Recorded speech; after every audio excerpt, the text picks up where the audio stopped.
Hello po mga katropa, welcome po sa Chef Angel Kitchen.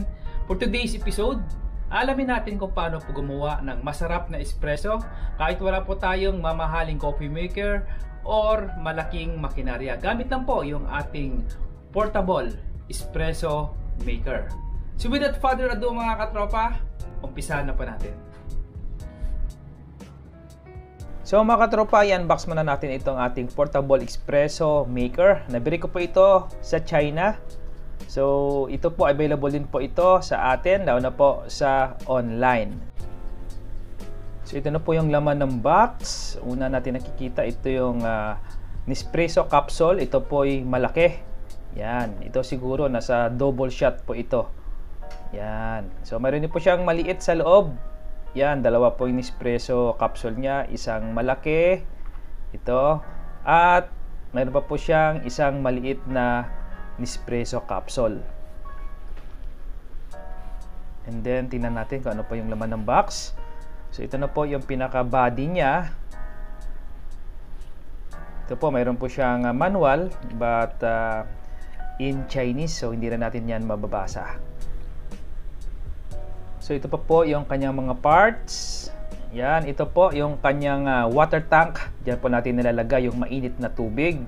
At ito naman po yung kanyang hand press cup. Yan po ang ibubomba natin after po na malagyan natin ng tubig. So itabi natin muna mamaya at mamaya po i-demonstrate ko po sa inyo yan. Ito naman po kanyang coffee powder bean. Diyan po natin nilalagay yung giniling na kape. Yan. At yan naman po yung kanyang pinakatakip. At ito naman yung Nespresso capsule powder hooper holder. Ito po yung nag-hold ng kanyang coffee powder bean. Yan, dyan po natin nilagay yung filter para kumapit. At ito naman po yung kanyang cup. Dyan po nahuhulog or napupunta yung na-brewed natin na kape. So, ganito lang po mag-assemble yan. Kailangan i-click nyo po yan, yung holder at yung cup. Kailangan po naka-click para hindi po siya mahulog. And then, ilagay po natin yung kanyang coffee powder bean at yung kanyang takip. At ilagay na po natin yung ating water tank. Yan.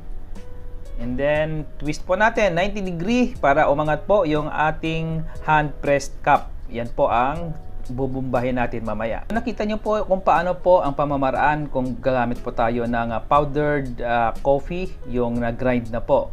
Yung ipakita ko po sa inyo ngayon ay kung paano po kayo gumamit ng coffee capsule. Yung nabibili po nating maliliit na cup. Yan, ready-made na rin po yan. So ito po, ilagay lang po natin dyan sa kanyang holder and then ipasok sa loob. Ilagay po natin yung ating water tank. Lagyan ng tubig. Yan. And then ikot lang po natin yung kanyang hand pump at bumbayin na po natin.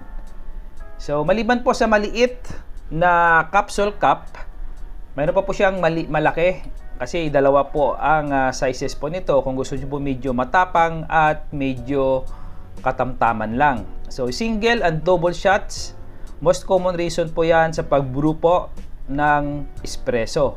Yung smaller holder po is for single shot while the larger one is para po sa double shot ng kape. So the same lang po ang procedure yung paglagay pa natin ng maliit po na capsule holder at ito po yung malaking capsule holder. So lagyan lang po ng tubig and then pump, okay na po yan. Ang portable espresso maker ay isang compact na device na dinisenyo upang magtimpla ng espresso on the go. Ito hindi nangangailangan ng tradisyonal na malaking espresso machine o patuloy na akses sa kuryente.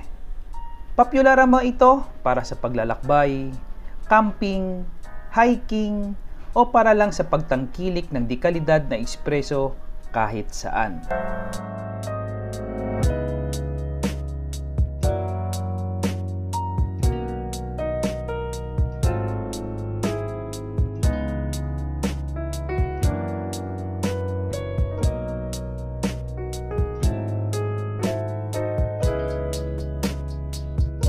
So ito po yung mga ginagamit kong kape. Ito po yung klasiko.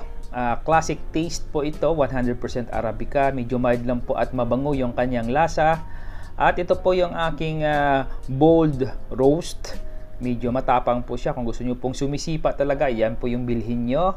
At yung coffee bean din po na nabili ko from Italy. So lahat naman po yan available sa online sa Lazada or Shopee. So ngayon po mga katropa, ipapakita ko po sa inyo step by step kung paano po gumawa ng masarap na espresso.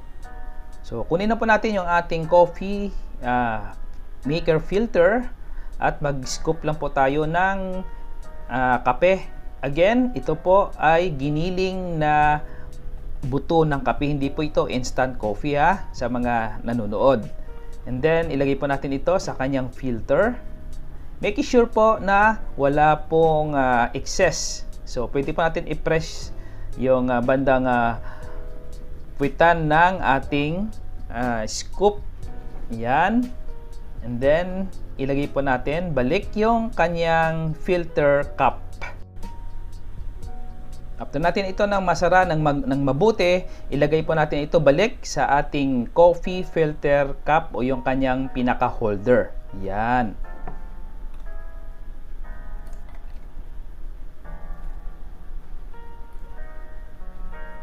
And then, ilagay po natin ito sa kanyang pangsahod o yung kanyang cup. Make sure po na nag-click siya para naka-sealed po. At ilagay na po natin yung kanyang water tank. Tanggalin po natin yung pinakatakip ng water tank. Ito po yung tinatawag na plunger. At ibuhos na po natin yung mainit na tubig. Yung tubig po natin, yung temperature po niyan is nasa pagitan po ng 90 to 96 degrees Celsius or 195 to 205 Fahrenheit. Ibalik po natin yung pinakatakip ng ating water tank. And then, i-twist na po natin, turn to 90 degree yung pinaka-plunger at bombahin na po natin. So, sa unang bomba nyo po, about nasa siguro mga 10 pump, medyo malambot na po siya. Pag naramdaman nyo na pong medyo tumitigas na, mag-i-start na pong magdi-drip yung liquid. So, pinupush po ng plunger yung mainit na tubig, dadaan po yan sa filter at yan po ang mag-extract doon sa coffee na nilagay natin sa loob. The same procedure po yan pag gumamit po tayo ng coffee capsule, yung nabibili po natin na parang cup na ready-made na rin po yan. Magpalit na po tayo ng holder sa loob. The same lang po ang procedure at pamamaraan kung paano po tayo gumawa ng espresso. So here you go mga katropa, ito na po yung ating espresso coffee. Very concentrated form ng coffee po ito. Na brewed po ito by forcing hot water under high pressure through very finely ground coffee bean. At ito din po yung foundation ng mga barista sa paggawa po ng mga popular coffee beverages like latte, cappuccinos, and americanos. Forgive me if I spell it wrong dahil hindi naman po ako barista. So here you go, ito na po yung ating makrema na espresso. So kung yung iba po ay hindi sanay uminom ng espresso dahil ito po'y napakatapang. Mostly 1 shot to 2 shot ay talagang gising na po kayo at lalabas na po yung adrenaline na kailangan natin sa umaga. Some of you guys ay gusto po medyo malabnaw, so from this gagawa po tayo ng Americanos, coffee Americanos. So yung ibig sabihin lang po ng Americanos coffee ay dadagdagan na po natin yan ng liquid, mainit na tubig para maging malabnaw po siya, para maging less intense po yung lasa. Ganun lang po yung ibig sabihin ng Americanos coffee. Lalong-lalo na po sa mga palagi po nag-Starbucks. Pag umorder po kayo ng Americanos, espresso lang po yan na dinagdagan ng mainit na tubig. So from there, pwede na po kayo magdagdag ng milk, sugar, depende po kung ano po ang prefer nyo pong lasa sa inyong inumin. So guys, bigyan ko rin po kayo ng tip kung paano po bumili ng giniling na kape. Yung espresso po ay nangangailangan ng napakapinong giling. Kung ang giling ay masyadong magaspang, magiging mahina ang inyong espresso. Kung ito ay na may masyadong pino, mahirap pindutin ang plunger. So take note po dyan mga katropa, at kung gusto nyo pong bumili ng electric, yung hindi na po kayo magbobomba katulad ng aking ginagawa ngayon, Yun po yung tinatawag na rechargeable through USB-C charger.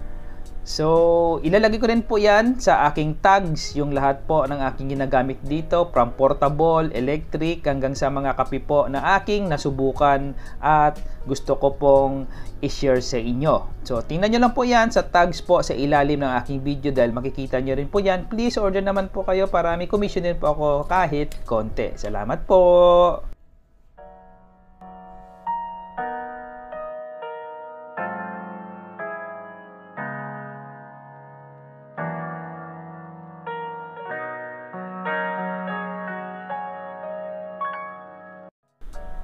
So after po natin magamit yung ating portable espresso maker, huwag nyo pong kalimutan itong linisan. Lahat po ng parts dito ay washable para po hindi po siya magkaroon ng amag at hindi po magkaroon ng stain, lalo na po yung kanyang coffee filter. Yan, madali lang po yung linisan yan through running water lang po. Make sure po na matanggal po yung mga maliliit na particles po dyan sa kanyang coffee filter at ganoon din po yung kanyang holder at yung kanyang cup. So, patuyuin po natin yan at itabi and ready na naman po yan sa susunod po na paggawa natin ng ating masarap na espresso coffee.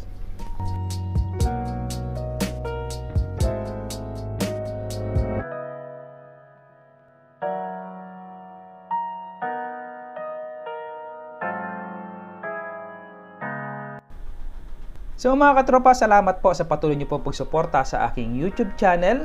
Ako po si Chef Angel. Nagsasabi sa inyo, mag-ingat po kayo palagi and God bless!